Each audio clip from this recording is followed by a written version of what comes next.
So, Andy, I have recently watched one of the best animated films, I think, in existence.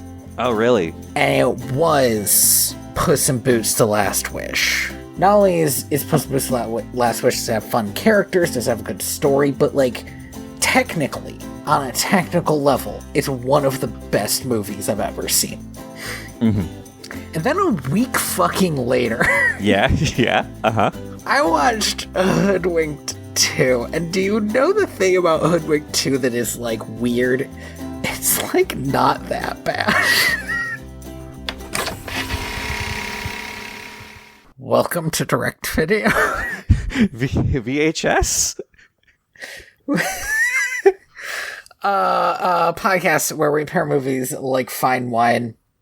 This is the second movie in a row, Andy, in which I was abandoned to watch it alone. No, same. True. Yeah. May was like, I'm tired. I think I'm going to go take a nap. She didn't take a nap. She didn't sleep the whole time. She just didn't want to be here while it happened. And that's fair. No, I didn't want to be there. Absolutely. Absolutely. I'll say this. I made reference to it, but, like, Hoodwinked 2, Hood versus Evil, is in immeasurable ways considerably better than Hoodwinked 1. It is also, in a lot of ways, frustrating how much worse it is in other aspects. It's just that, like, it's just that, like, this reminded me more of a Swan Princess sequel than it did of Hoodwinked, which is good. Yeah. Not great. Again, the bar that we're at is Swan Princess. May has sat through at least 2, maybe 3. The records are unclear on this.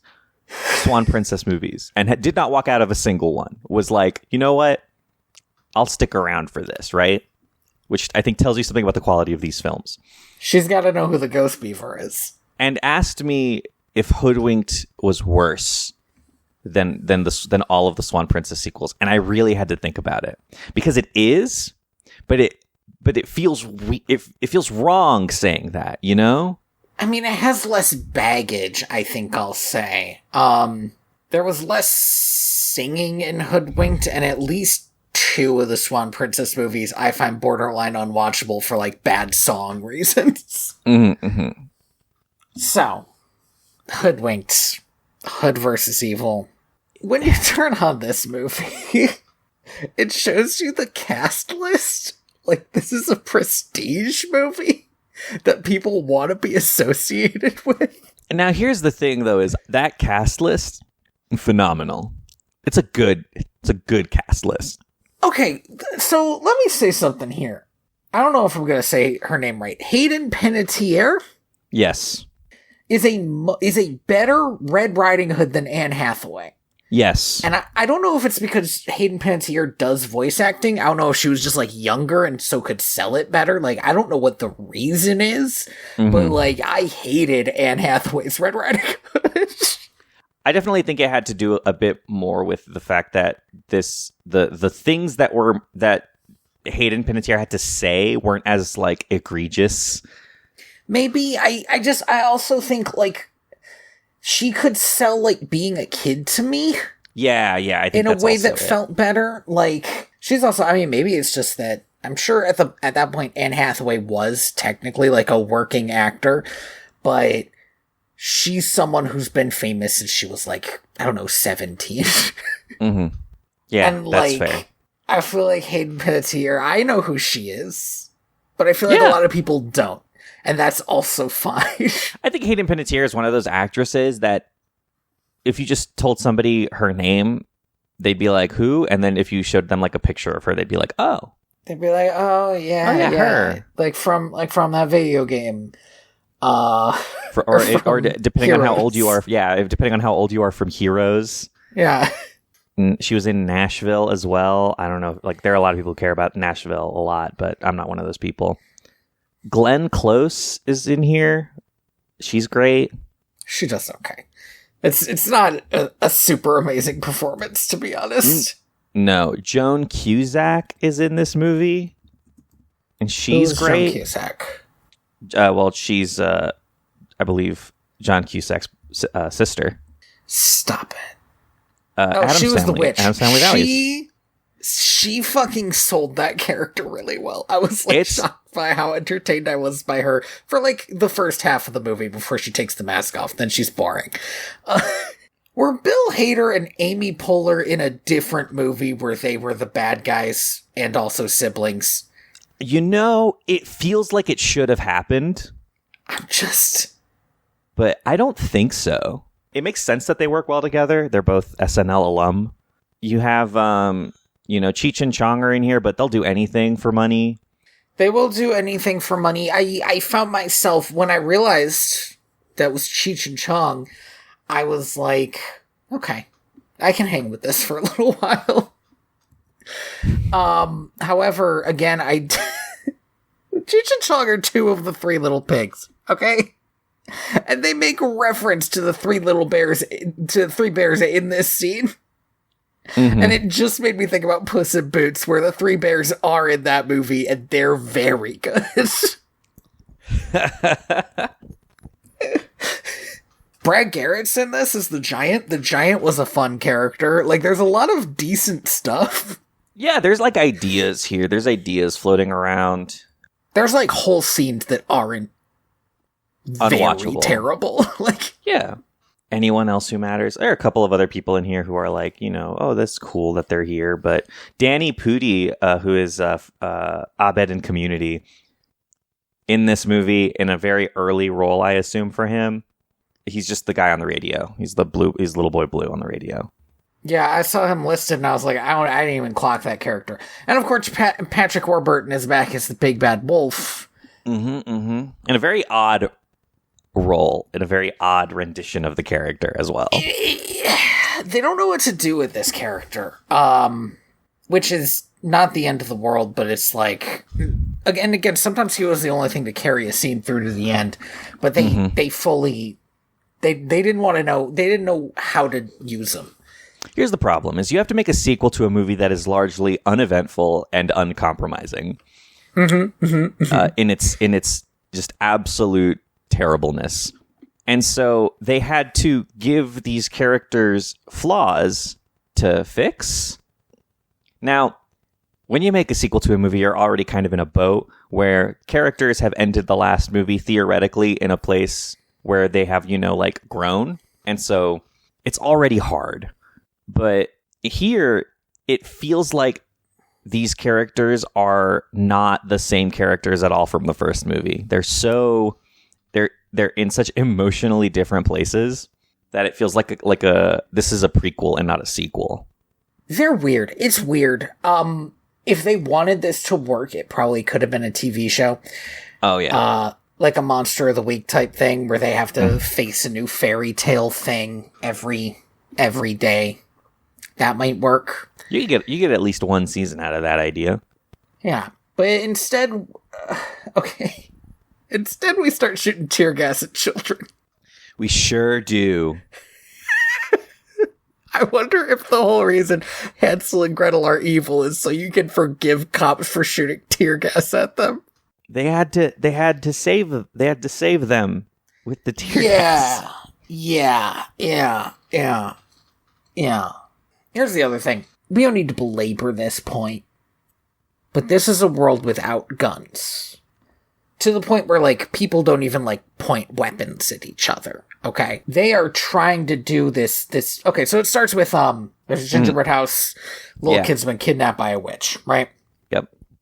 They are treating it as, a hostage standoff. But if they kicked down the door and just tackled the witch, she wouldn't be able to do shit because she's not holding a knife to them. She's not holding a gun to them. She doesn't even know that they're there. And they seem to think it's absurd that the wolf just wants to fucking get in there. Yeah, I don't understand there's 100 of them. What did they think is going to happen? Why are we just waiting around for her to stick them in the oven? Mm-hmm. I don't know. Anyway, so Patrick Warburton does some, dumbass disguise shit to try to save these kids. And everybody's like, no, don't do that. Don't do that. And he doesn't. And it tips off the witch as she flies out on her broom which has rockets on it. It sure does.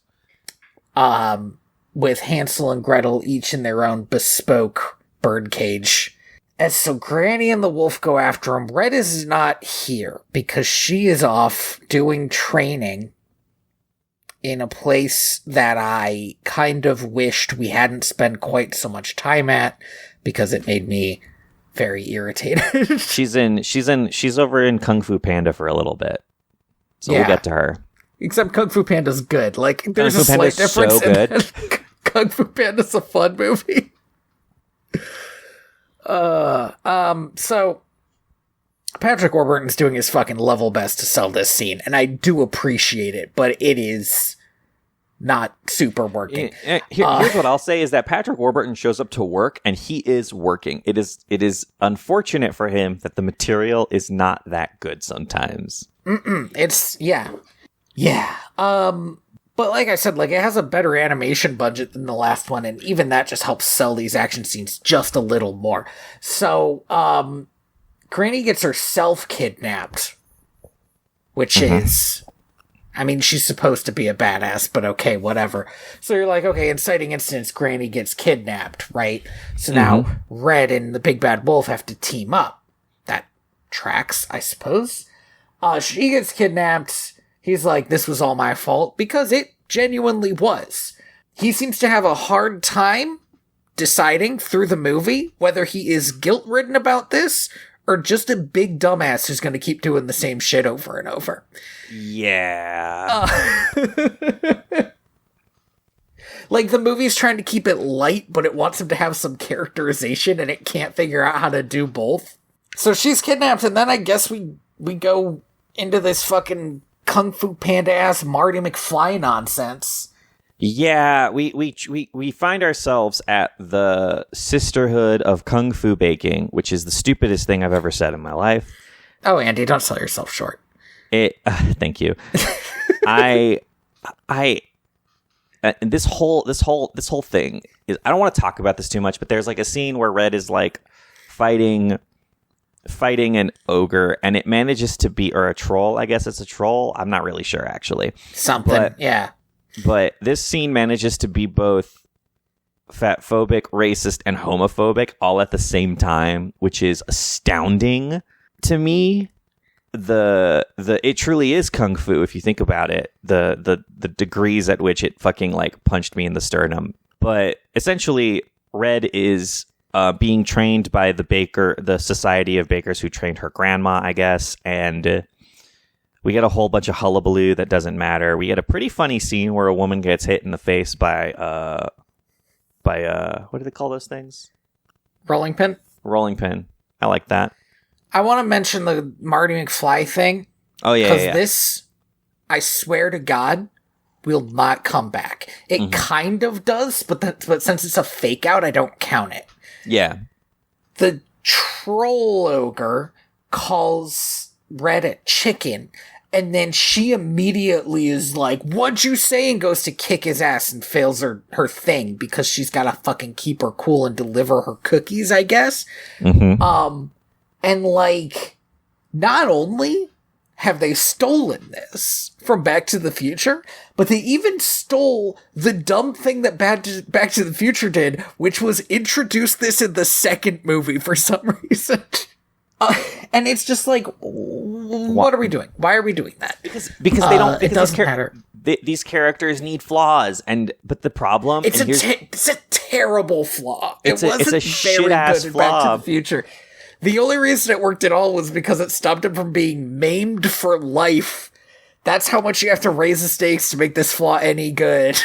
And it sucks because like at the end of this movie, all of these introduced bullshit flaws don't get resolved. I mean, arguably the Big Bad Wolf's flaw is like the opposite of resolved. They're like, it turns out you should have just been doing exactly this the whole time. Yeah, in a scene that reads as it reads very weird, that scene.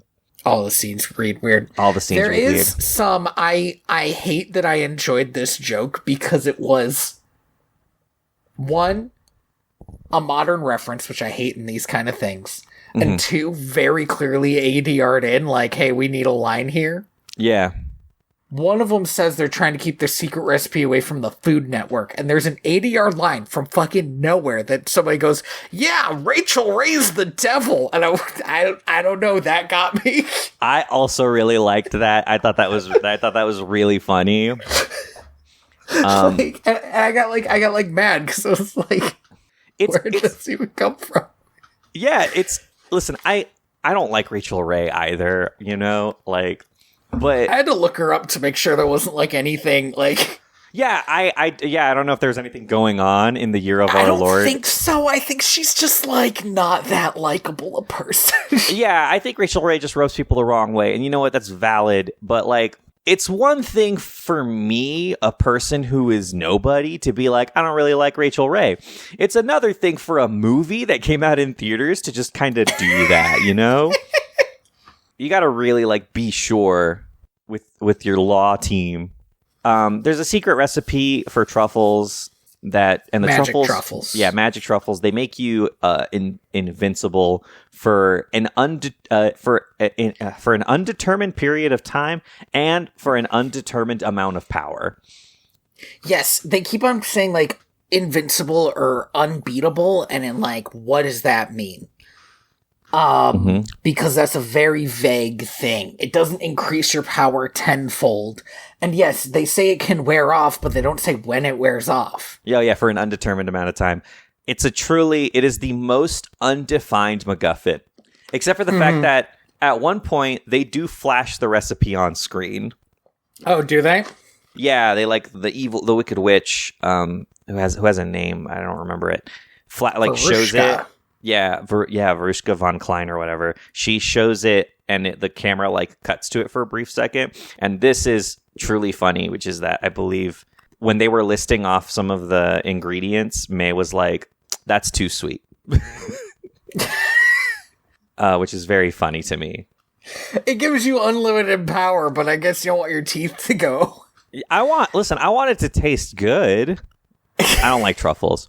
If it gives you unlimited power, choke it the fuck down. Now, what it actually does is it just makes you big, as far as I can tell. But that's the thing, is that's just how it reacted to Hansel and Gretel. Again, undefined. It is an undefined source of... Here's the thing, Tony, is if somebody gave me something and they were like, hey, this will give you unlimited power in an undefined manner, my first thought is, oh, you've just given me, like, uranium encoded in chocolate, and I'm not going to eat this. I need some will give you firm boundaries. Power. Think about that. Really think about that. I mean, I could eat some batteries. I shouldn't. Yeah, I mean, we've all licked a battery at some point. Why not? Don't do it, especially if it's got a lithium leak. For the love of God. So we got our characters. They're back together because two of them are back together. Yeah, and they're gonna go track down Granny in the city. The big city. San Francisco. I literally don't know if they say that. It's very clearly San Francisco. You can't show me the Golden Gate Bridge. It's the Golden Gate Bridge. You can't show me the Golden Gate Bridge and not expect me to be like, they're just in San Francisco. Right? Like, No. This is the city. There are no other cities in this world. You can't do that, right? Like, you have to, like, at least, you could have at least made it like... I mean, I wouldn't do it. Yeah, a better writer. It sucks so bad. You can't, like, they put it in the movie so that you would go, oh yeah, it's the Golden Gate Bridge, but like, it doesn't work if you're supposed to be in like your stupid fucking magic fantasy world. You could have made it the Golden Gate Bridge, but like maybe it was made out of Mars bars or something, maybe right? It's like, got a fucking dragon sitting on it. Like, give me something. Just show me it's different. Especially because there is a beanstalk going up into the clouds like a mile high. With a club on top of it? But the rest of the city is a city. Yeah. This is when I saw the poster of Kirk, and I'm like, oh man, Kirk being back is a bad idea. And then he wasn't back, but he will be. Don't worry. But then he did, and I was like, God damn it. They go to the big city. Red and Wolf are just not getting along. For a really bullshit reason. I don't think at the end of the first movie they were like, friends, they still kind of like didn't like each other. Red and Wolf is codependent to Red in a way that was obviously not a defining aspect of his character. The man is a very independent person. He's a journalist. A journalist. Like, he's just an investigative journalist. He travels doing all these different investigations, but now he's super codependent on Red, and he can't fucking do anything if she's not around, apparently. And so, like, he's mad at her for not having been there. And she's mad at him for letting Granny get kidnapped. And he's mad at himself because he thinks he let Granny get kidnapped. But fucking also, he has, like, undiagnosed ADHD or something and keeps forgetting that he's mad at himself about that. It's true. Like, he will just fully, like, lose himself in a scene, forgetting that he's supposed to be racked with guilt. The big city truly was a bad idea because they... You know in Zootopia, God, you know how in Zootopia, if you just like, when in any city scene, if you just like pause and you just kind of look, there's just like a lot going on, you know? Uh-huh. There's like a little like gerbil city. There's like doors of different sizes for different animal types. There's like different modes of transportation, just an eclectic crew of people just living their lives in this beautiful animal city. In this movie, they didn't have the money to do that, and so I saw deadass the same fucking polar bear like 8 times. I think that's why the Golden Gate Bridge is there. Somebody was just like, we have to make it look like a city, and they're like, what does that mean? Like, drag a JPEG of the Golden Gate Bridge in there, make it look 3D. Yeah. Because they just, like, they couldn't build something. You know what I mean? Like, and it's much worse, to me it's much worse in the denouement when, the kids are destroying the city, and it's like, oh, nobody lives here. It looks like cars driven by ghosts. Yeah. You know? Oh, man. The idea of like sorry, just a tangent. The idea of like, instead of a haunted house, it's a haunted city and all of the cars are like driving around with nobody inside of them. That kicks ass. Every time I hear about ghost stuff, I'm just gonna be sad that we watched a cow movie that had no fucking ghosts in it, even though there were supposed to be ghosts in the cow movie. Yeah. We gotta do a Scooby-Doo one at some point, so I stop being sad about ghosts. We can do a Scooby-Doo one next. Maybe. They go to the club. Yeah, they go to the club. They want to get, the singing... harp from Jack and the Beanstalk because it's Granny's, mole, I guess. Mm-hmm. Not mole, exactly. Like contact. Stoolie. You know, somebody she pays for information who works for a mob boss. Mm-hmm, mm-hmm. So they go confront the giant about it, which seems like a fucking buck wild way to go about this.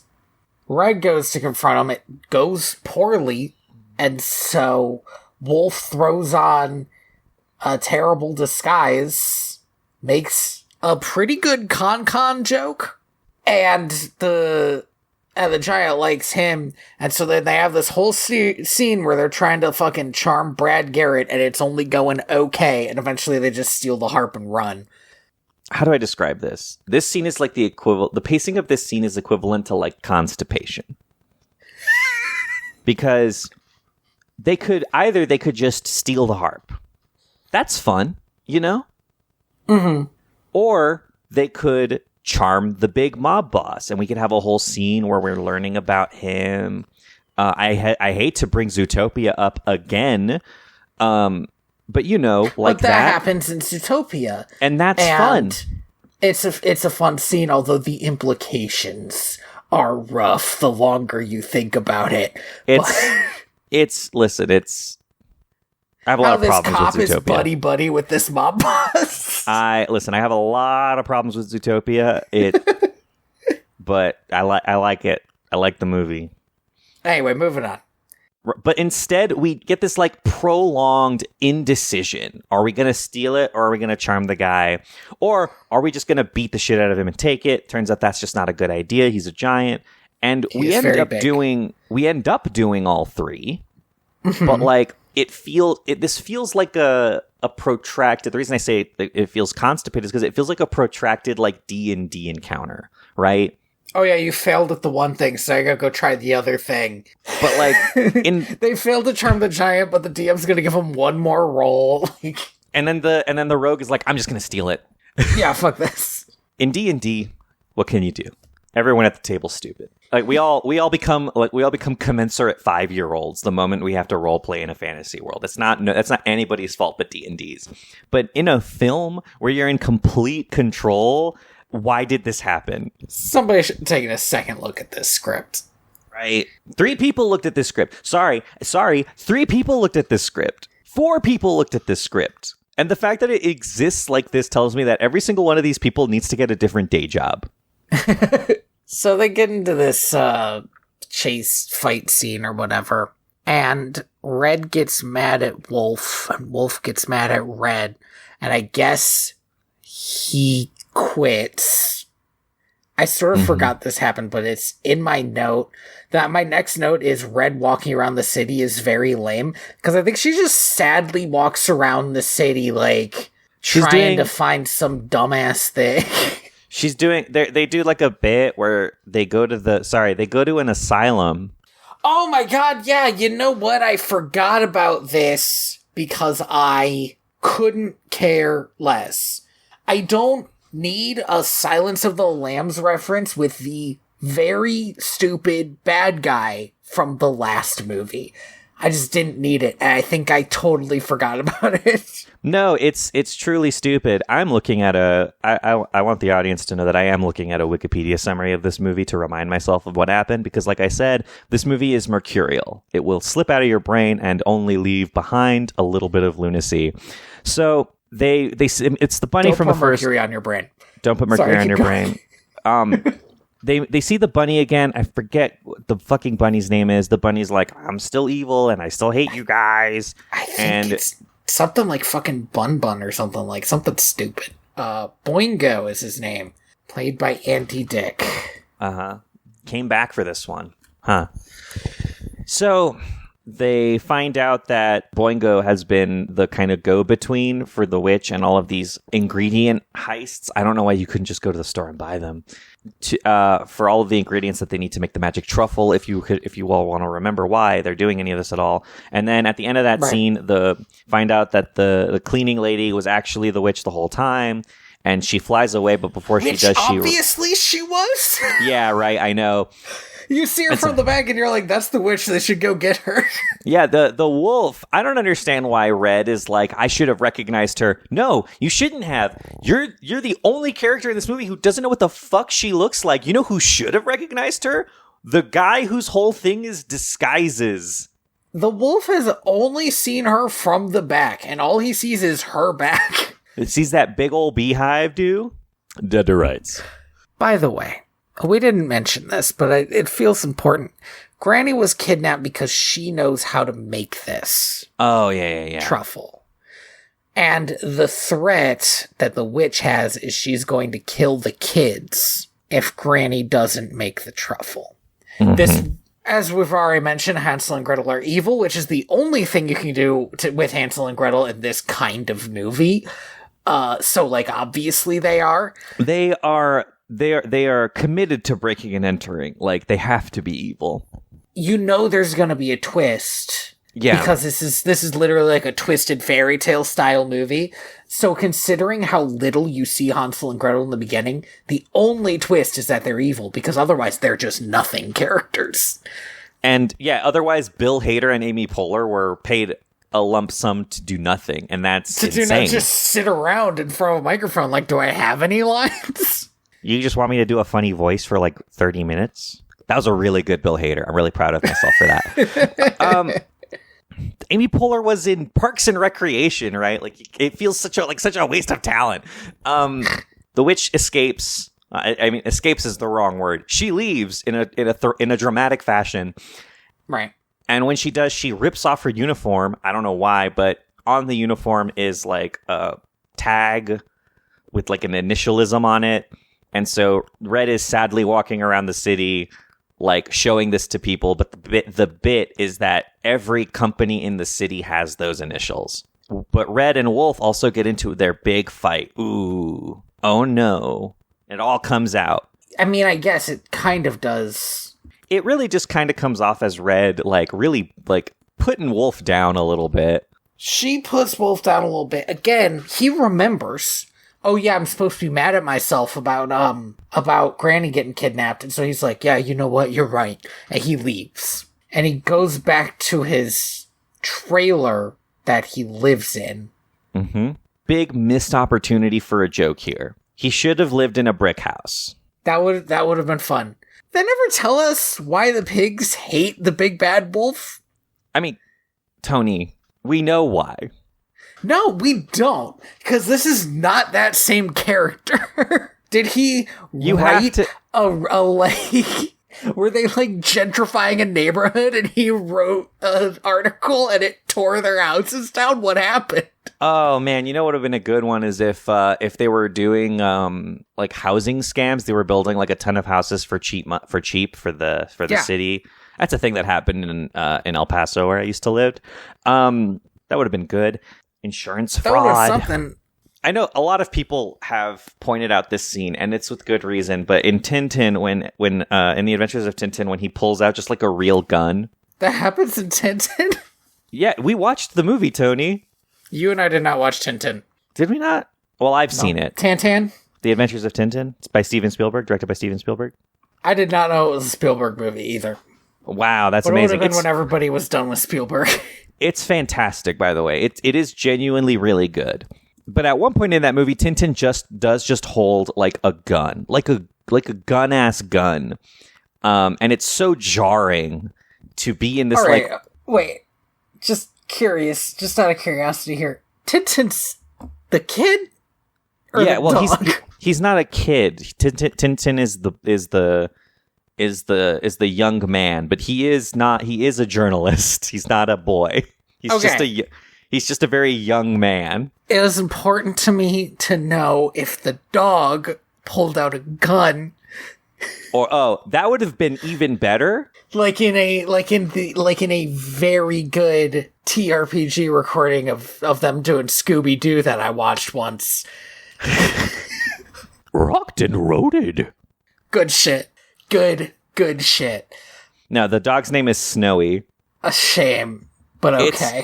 It's a good movie. It's a really good movie. I really enjoy it. But it is jarring to see, like, you know, a bunch of cartoon characters, like, in this whimsical adventure, all of a sudden just, like, have a gun. And you're like, whoa. Tintin is one of those weird comics that, like, it takes place during, like, the height of British colonialism.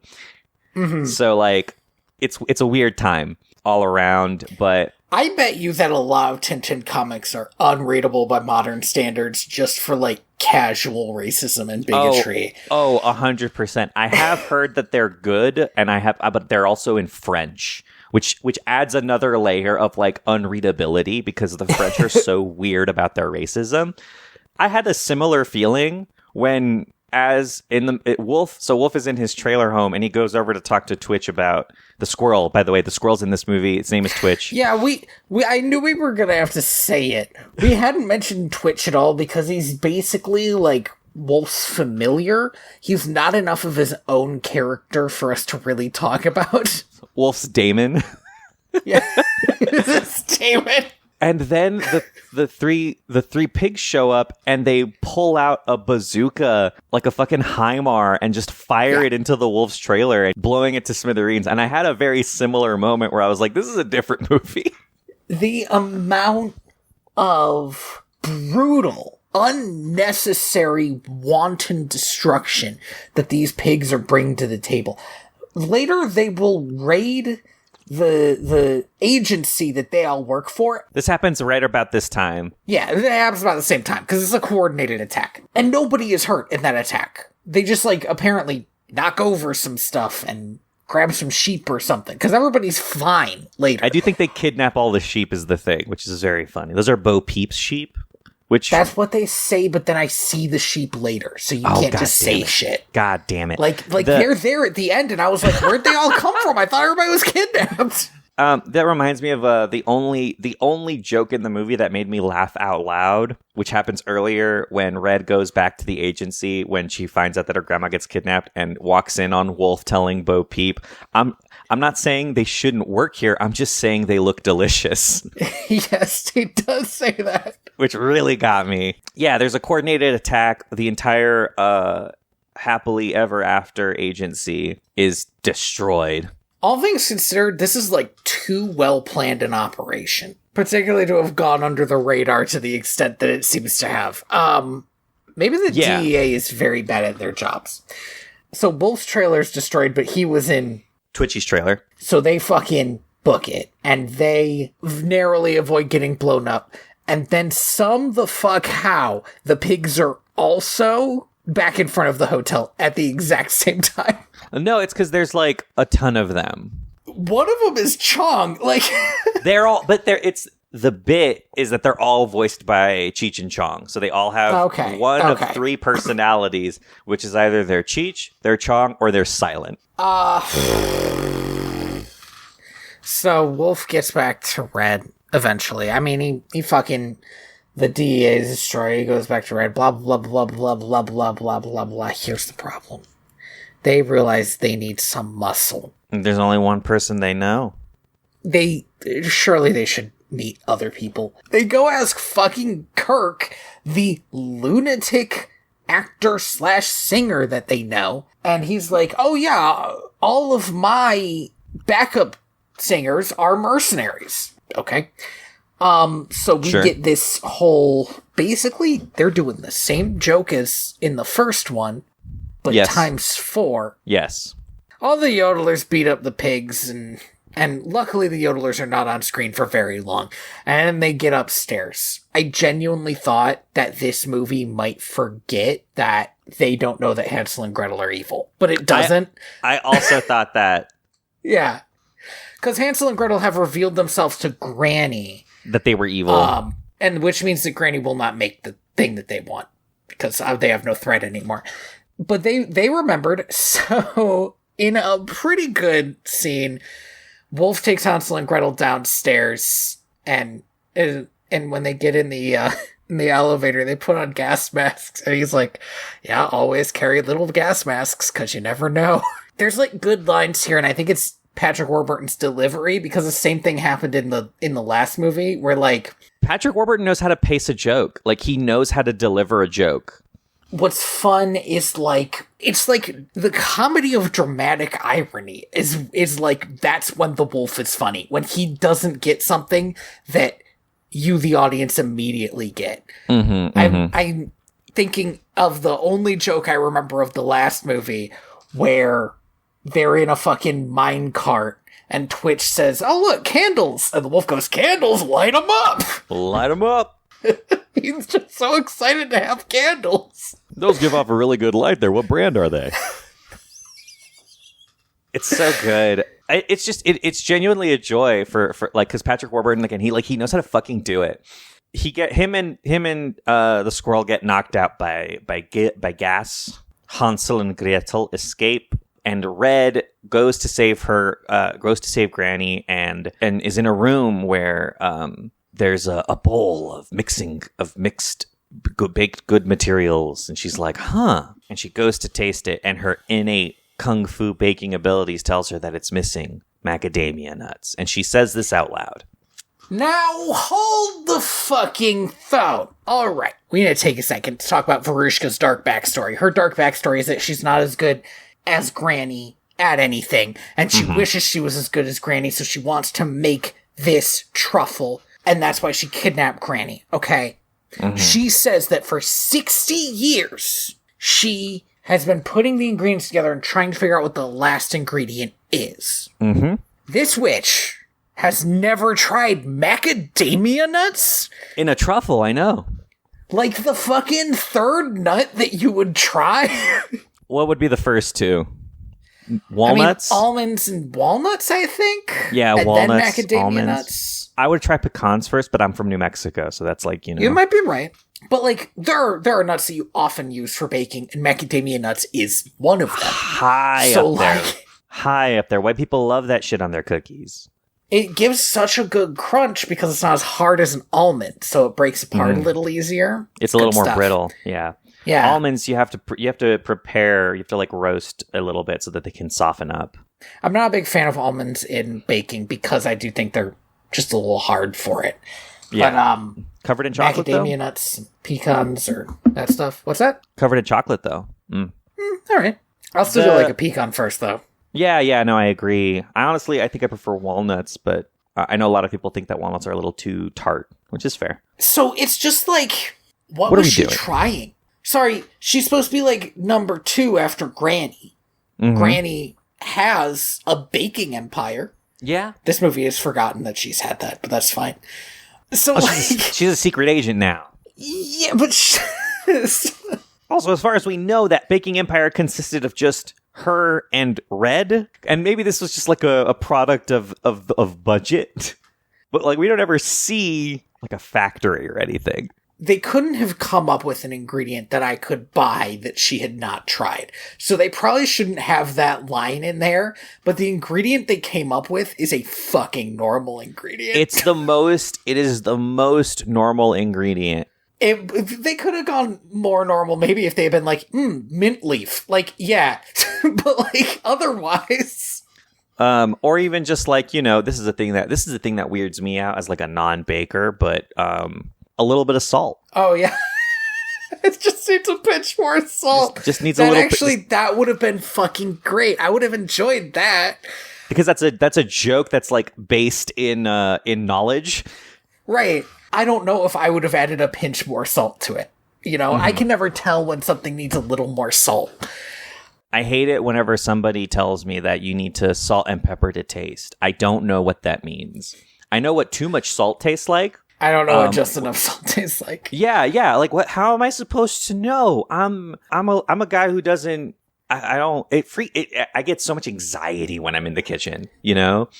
I'll tell you this for free because it's what my family always did. I'll tell you this for free. This is free advice. Yeah. Normally you charge me like a 20 for these.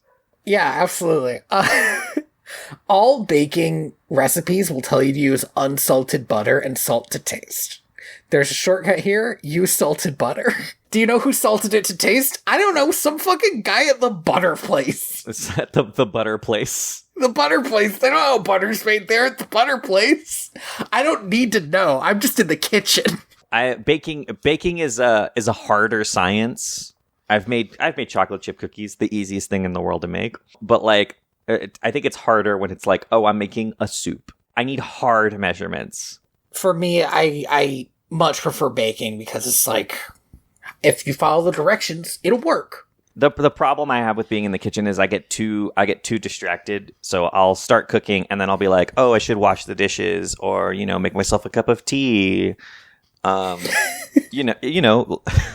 This really is the bane of my life, which is that the moment I start doing anything, my brain is immediately like, God, there are like 5 other things I could be doing right now, and I should just be doing all of them. But the thing is I don't know how to multitask. I can't multitask. I just do something, and then I go and I do something else, and then I go and do something else, and then eventually I'm like, oh, I think something's burning. Oh, right. 10 steps ago, I was cooking something.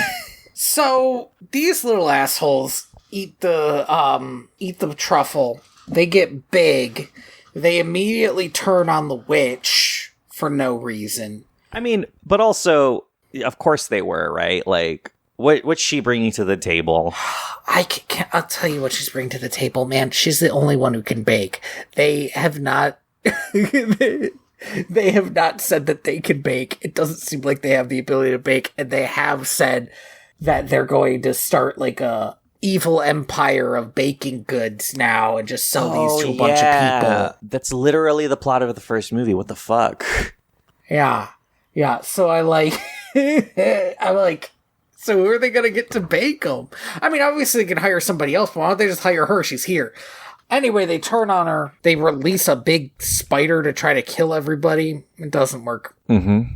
So then they go after him. It's funny because like we get a shot of the city from like really far away and there's like explosions in the distance and I'm like, yeah, this works. And then we get closer and it's daytime and it's like, God, this is just like devoid of life. Like they can't afford to animate too many things running around to be destroyed. We get a lot of lame King Kong jokes and references here. They get into this fight. They pretty definitely lose. They're in like a bus or something, and it is thrown so high that it's like on a steeple on the top of the Giants thing or whatever. No, it's on the hotel. Yeah. And they have a big scene where they all apologize to each other, and it fully doesn't work. The only thing I liked about it is when they're falling to their deaths, Wolf says, "I thought you'd said we'd be okay," and Granny says, "I exaggerated." That's good. Which I didn't think was good. That whole scene, now here's the problem. There's a lot of, the whole movie is built around this like tension between Wolf and Red. But the problem is the source of the tension. Wolf feels like he is a non-contributor. He feels he's codependent on Red completely. He feels like he brings nothing to the team. And Red agrees. And so this apology it feels like, like an ex-boyfriend coming back. And so the vibes of the whole scene are a little bit off to the point where I was like, are they trying to imply that there's like a romantic relationship here? Or do they just not, or is it just like the source of these emotions just kind of feels weird to me? There cannot be a romantic relationship. Wolf is approaching middle age. Yeah, like and Red is a child. He's like mid-30s maybe. Mm-hmm. And Red is a kid. I don't know to what extent she's a kid. She might be 16, she might be 12, but she's like a kid. She could be 17. She could be. I don't know. The definition of age in this is bananas, but the problem that is like the underlying problem with this scene is that like it is just Wolf like pouring his heart out and Red going, "Nah, it's cool, man. It's okay." It's like, what is happening? You're an adult. Pull yourself together. It has a lot of the same issues as the last movie, which is that Red is the least interesting character because for some reason they don't want to give her flaws. Not real ones. No, nothing tangible. And so, she has nothing to apologize for, and yeah, it makes it very weird. Red says something about trying to stop the kids before they have even more of those truffles. And Granny reacted, and I thought that she figured out she should have just been doing Iron Man from the beginning, but that's not what she figured out. No. I thought she was like, because, okay, the obvious solution, right, is you're in a cave and somebody's trying to make you make a baking weapon. Is you eat the baking weapon, so now you're strong enough to break out of the cave, like Iron Man did. Exactly. Yeah. Yes. And I thought we were going to get a fight scene at the end of this thing, and we didn't. Instead, the trick is to trick them into eating more. And then they just get really fat, and that's it. And that's the movie. And Red and Wolf are partners again, and they steal a car to go off on more adventures. And Granny fucking stays behind, and I kind of thought that she was the leader. But instead, her and Vrishka or whatever... Verushka? Yeah, are going to go back to the sisterhood, I guess, because they need backup to reorganize. I don't know, they're gonna do some dumb shit. It doesn't matter because they didn't make a third movie. It's true, they didn't, and they never will. No, that would be the wildest choice. Just absolutely insane. That'd be like making a Toy Story 5. That was a little mean-spirited, but yeah, basically. It is wild that it's happening, you know? I watched Toy Story 4 a couple months ago, and I realized that every Toy Story movie that had a finale was ruined by it not being the last of the series. Mm-hmm. I thought Toy Story 4 was good, but the whole time I was like, but this ruins the message of Toy Story 3. And then when Toy Story 4 ended, I was like, that was really good, but I know there's another one coming, which will ruin this message. Yeah, but there's a part of me that's like, listen, you guys, you can't, it feels so much like they're playing with fire, you know? Mm-hmm. At some point, they got, I don't know, I don't want to say lucky, they're incredibly talented filmmakers, but to have made 4 movies in one franchise that, as far as I'm concerned, not only are they all bangers, but they're all better than the last one. Even if Toy Story 5 is good, if it's not great, if it's not better than Toy Story 4, I'm going to watch it. I'm going to be like, I don't know if we needed it. And that's not their fault, but that's the standard that they set. Yeah, and I mean, they did make a very terrible Buzz Lightyear movie. Yeah, but like that, the less said about that, the better. Like, that movie's so fucking wild.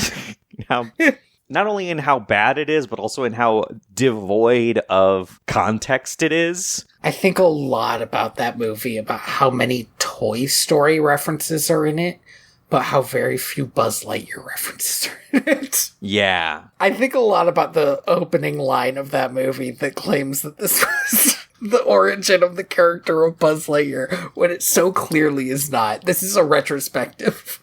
Yeah, it just doesn't make any sense. Anyway, the point is, Hood vs. Evil was almost okay, but genuinely quite bad. And you never have to watch it, because we did, and now you have an opinion on it for some reason. Like a real fool. Real fool. Yeah. I don't know why this is the energy I'm bringing. I guess I'm a little punchy from having watched Hoodwinked 2, Hood vs. Evil. I want to bring something up, because we talked a little bit about how the animation in this movie is better. Mm-hmm. But there is one problem that this movie consistently has throughout the entire film. The lip syncing in this movie is abominable. It's so bad. There are multiple scenes in which characters are talking and their mouths basically aren't moving at all. They just kind of open a little bit. And the reason I bring this up is because this movie had a budget of $30 million. That is so much more. That is, I think, 22 million more than the last movie. Than the last movie.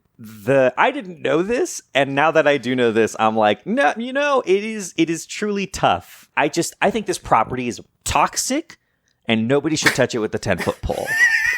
Like, it's so devoid of any originality or, like, even respect for the form. It cares so little about being anything other than a property that can be sold alongside other bigger, more famous things. I just don't think it's like worth anything. It's so hard to make a movie that I hate more than Shrek. And yet here we are. And again, I just watched Puss in Boots.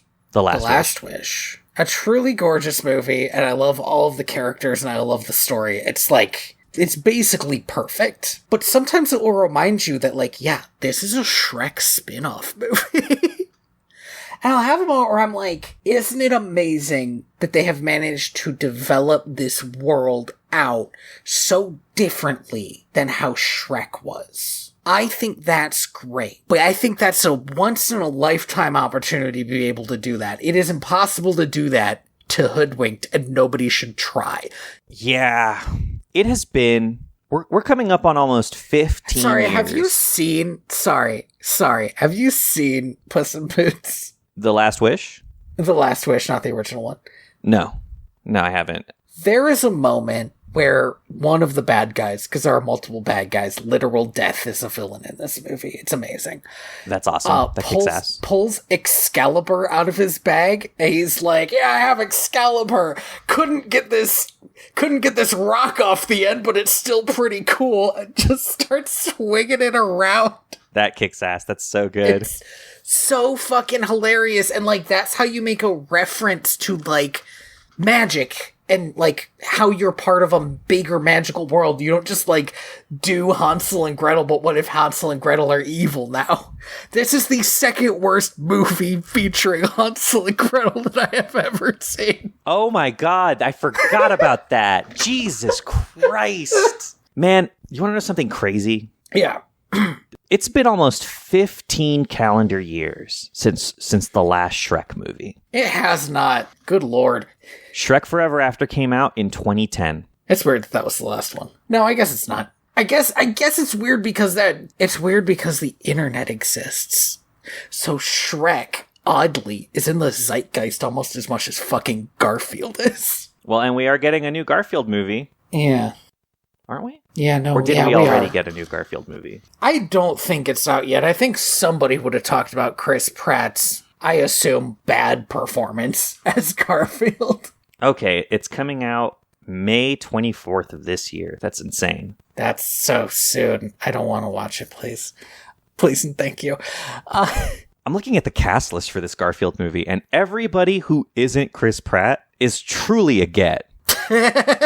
Like, Samuel L. Jackson's in it. One of the angry people from Ted Lasso's in it. Ving Rhames is in it. I'm like looking at this cast list and I'm like, you know what? But also, you know, I feel like this franchise, Hoodwinked. Mm-hmm. Now I look at this list and I go, yeah, these are all good people, but that means that the movie's probably gonna be bad. Yeah, it really locks that into your mind, huh? That, like, well, maybe they got a bunch of good people because they know it's not gonna be any good. And, like, I genuinely think that happened with the Mario movie. You can't just have one Jack Black song and make it a good movie. It's a good Jack Black song, though. They either need to put more Jack Black songs in it. The Mario movie should have been about Bowser. Full stop, because that's the character that Bowser has so much more character than Mario throughout the games. Mario is not interesting by himself. That is true. The problem with the Mario movie, as far as I know, is that it's basically just a bunch of references to the games, but each Mario game changes the world so much that if they really wanted to make it good, they wouldn't have made it references to games. They would have had him turn into a fucking elephant or something like he does in the most recent one, because that's just some dumb shit that you're allowed to do in Mario World. It kicks ass so much, that game. That game is so good. But, like, there's originality there that there isn't in the movie. That's also the other problem, is that Mario is so, as like a piece of animation, right? I feel like when we talk about video games, we don't often talk about the animation, but like, of all the video games that have really defined themselves by having top-notch animation, you play a Mario game, and the animation of Mario is so ingrained, like how he moves, how he runs, how he jumps, that I have seen people put those animations into other games, and I'm like, that's Mario. That's a Mario animation. Like, that's how... just Mario.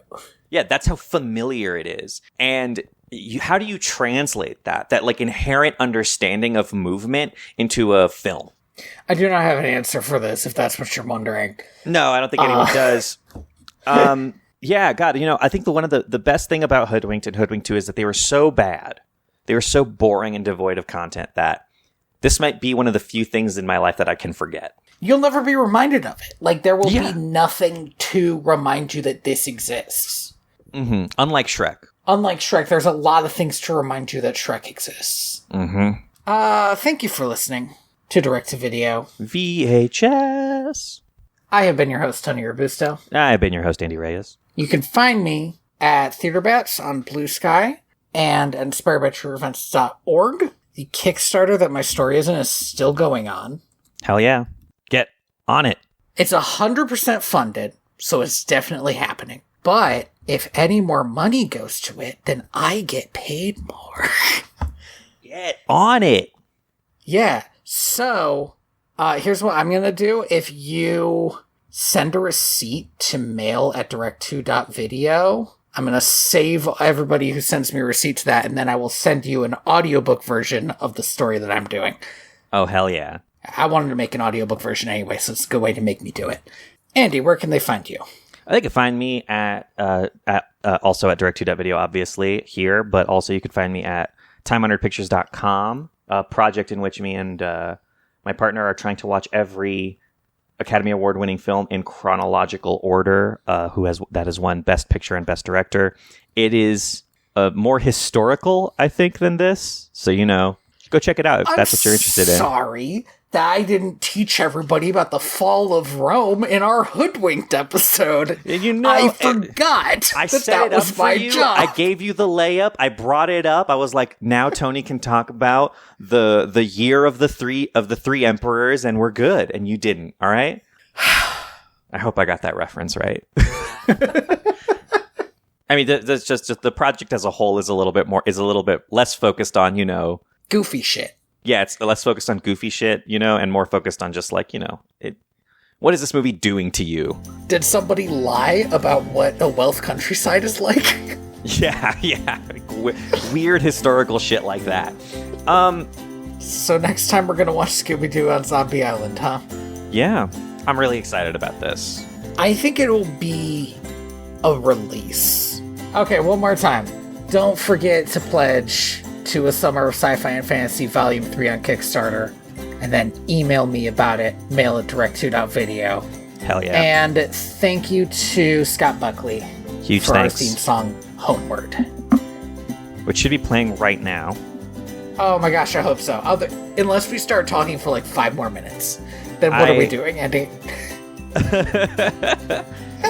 I live in fear every day that a new Swan Princess movie has come out. You know that? Do you know that I check every month if it's happened yet? Because it feels like it can't, right? You gotta keep getting those tax breaks, Andy. I am the ghost of John Smith. And I am the ghost of John Smith. I don't have an outro yet. Can you just take mine? It seems gauche. It's reparations, Tony. I'm gonna stop recording now. Yeah.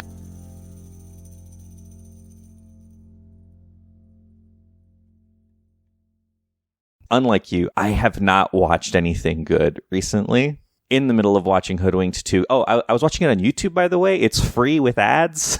Oh, okay. I got it from the library. Your local library is the place where you can go to get Hoodwinked 2, Hood vs. Evil. And also, Puss in Boots: The Last Wish. Truly a wonder. If you were to pick one movie that was sort of stuck trying to outgrow being just a big Shrek reference, you would want, again, one of the best movies I have ever seen, and not Hoodwinked 2. That is evil. That valid and true. I didn't skip a single ad, Tony.